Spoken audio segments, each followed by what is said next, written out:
이 시간 하나님께서 우리에게 주시는 생명의 말씀은 누가복음 6장 27절에서 38절까지의 말씀입니다.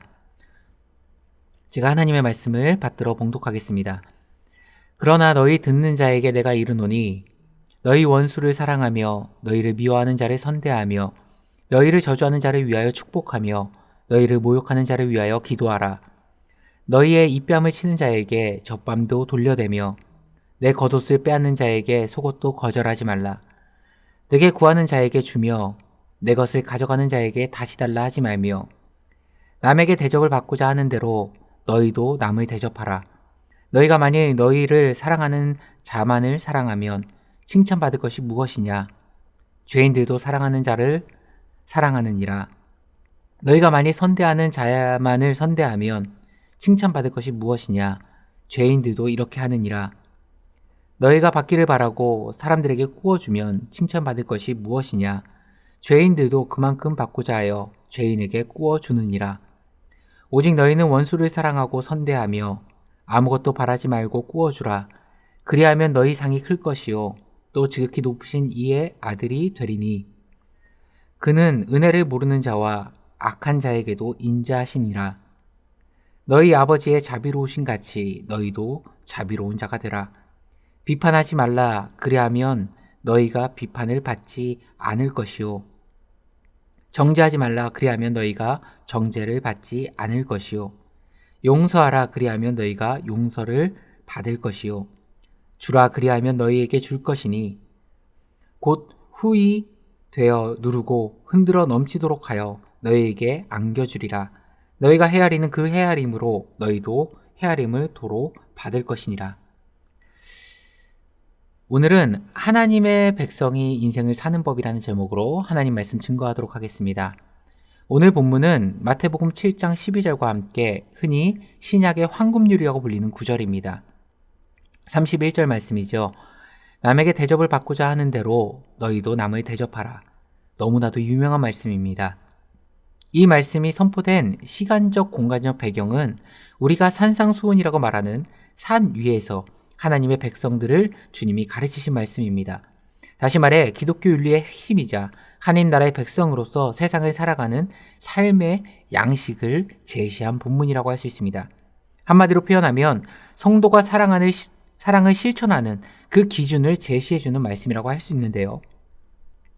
어떤 상황에서 타인에게 내가 해주었으면 좋겠다, 타인이 나를 이렇게 대해줬으면 좋겠다 생각되어지는 일을 내가 먼저 타인에게 해주라. 그것이 내 이웃을 내 몸과 같이 사랑하라는 하나님의 말씀을 실천하는 구체적인 적용법임을 우리 주님이 말씀해주고 계시는 겁니다. 오늘 본문을 통해서 우리가 두 가지 영적 메시지를 나누려고 하는데요. 첫 번째는 타인에 대한 공감성의 이야기입니다. 배가 줄이고 배고플 때 다른 사람이 나를 먹여주기를 원하듯이 내 주변에 줄인 자가 있다면 그들을 먹이라는 것입니다.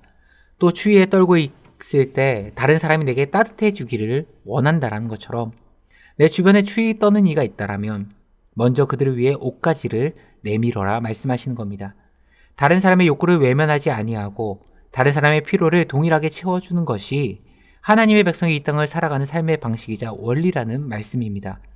이를 위해서 상대의 아픔, 그것들을 함께 공감할 수 있는 공감력이 우리 가운데는 무엇보다도 필요합니다. 흔히 상담학에서는 이 공감을 뭐라고 표현하는지 아십니까? 다른 사람의 신발을 신어보는 것이라고 정의합니다. 왜냐하면 내가 멀리서 바라보는 것과 경험하는 것은 하늘과 땅 사이의 차이가 있기 때문에 그렇습니다. 아무리 예뻐 보이고 화려한 신발이 있다 하더라도 그것을 바라볼 때는 너무나도 탐나고 부럽고 최고다 평가할 수 있겠죠. 하지만 직접 신어봤을 때는 크고 작음으로 인해 발이 불편할 수도 있고 예상하지 못한 단점들도 느낄 수도 있는 것처럼 공감이란 눈으로 멀리서 바라보는 것이 아니라 상대의 작은 불편함까지도 어려움까지도 함께 느끼고 경험하는 것이라는 의미가 담겨져 있습니다. 오늘 황금률이 하나님의 백성에게 요구하는 것들 중에 하나는 다만 나만 행복하면 돼, 나만 괜찮으면 돼, 내가 좋은데 어때가 아니라 내 주변을 함께 바라보고 그들의 아픔을 함께 아파할 수 있는 공감의 마음을 품고 이 땅을 살아가라는 겁니다. 두 번째는 사람이 아니라 하나님이라는 거죠. 사실 타인의 아픔을 공감하는 그 차원보다 훨씬 더 어렵고 높은 차원에서 오늘 주님께서는 우리에게 권면하십니다. 27절부터 29절까지를 보면 그러나 너희 듣는 자에게 내가 이르노니 너희 원수를 사랑하며 너희를 미워하는 자를 선대하며 너희를 저주하는 자를 위하여 축복하며 너희를 모욕하는 자를 위하여 기도하라. 너의 입뺨을 치는 자에게 젖밤도 돌려대며 내 겉옷을 빼앗는 자에게 속옷도 거절하지 말라. 원수를 사랑하라 말씀하십니다. 너를 미워하는 자에게 선을 베풀라 말씀하십니다. 나를 욕하고 저주하는 자에게 축복하고 기도하라 말씀하시고 더 나아가 나의 뺨을 치는 자에게 다른 뺨도 돌려대고 겉옷을 빼앗는 자에게 속옷까지도 주라 말씀하십니다. 지금 자세히 보면 아시겠지만요.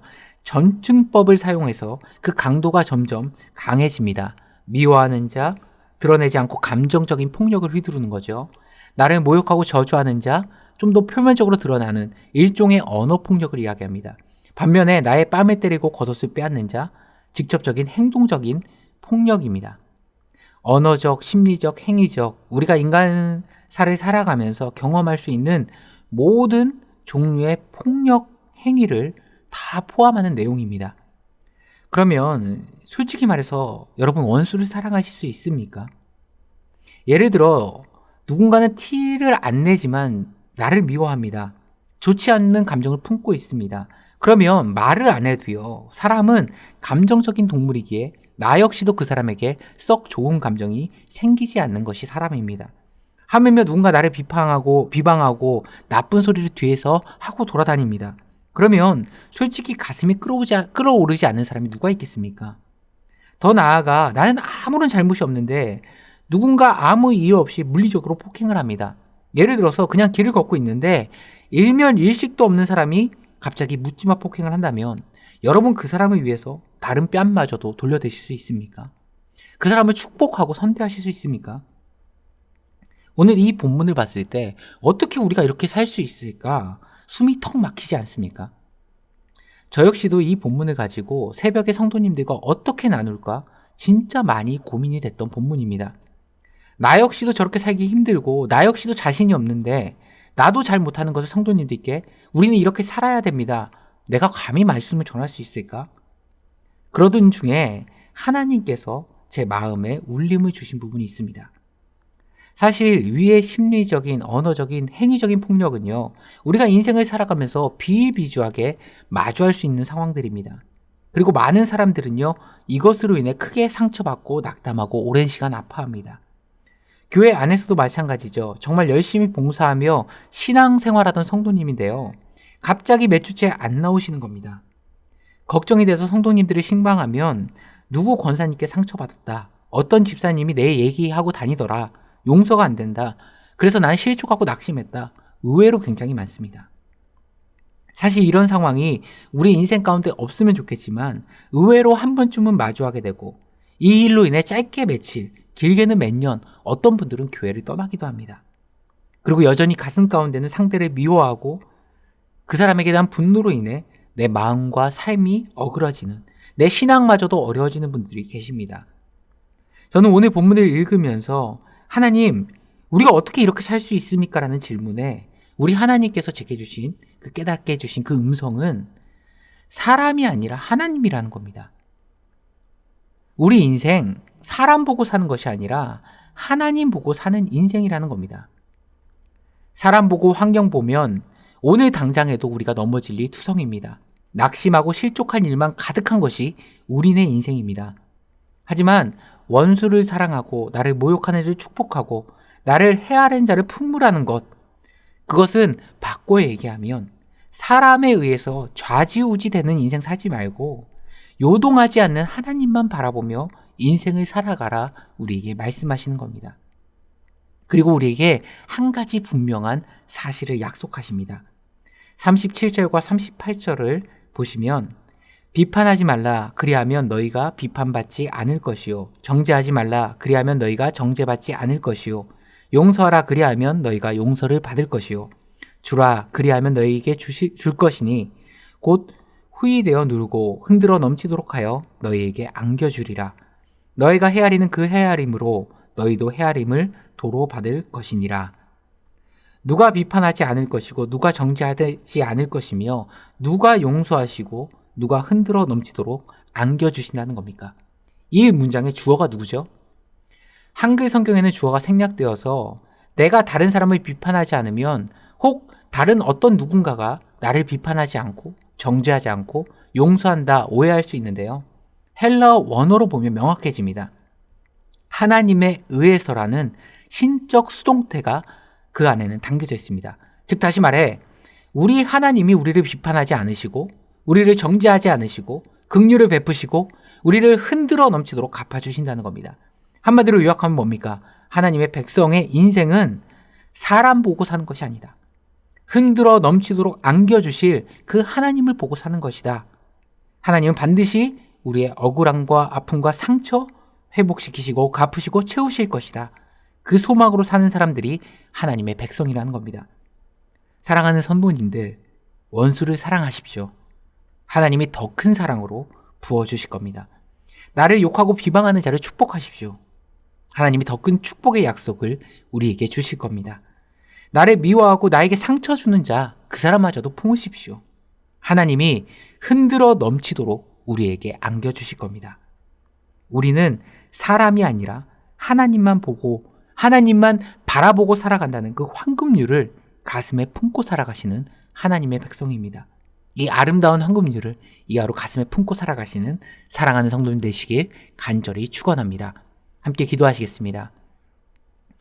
하나님, 우리가 인생을 살아가면서 때때로 마주하는 사람들의 말과 행동, 그 마음에 무너지는 인생이 아니라 후히 주시고 넘치도록 부어주시는 그 하나님 한 분만을 바라며 그 인생 가운데 주님의 그 도우심을 기대하며 살아가는 하나님의 백성들 되게 하여 주옵소서.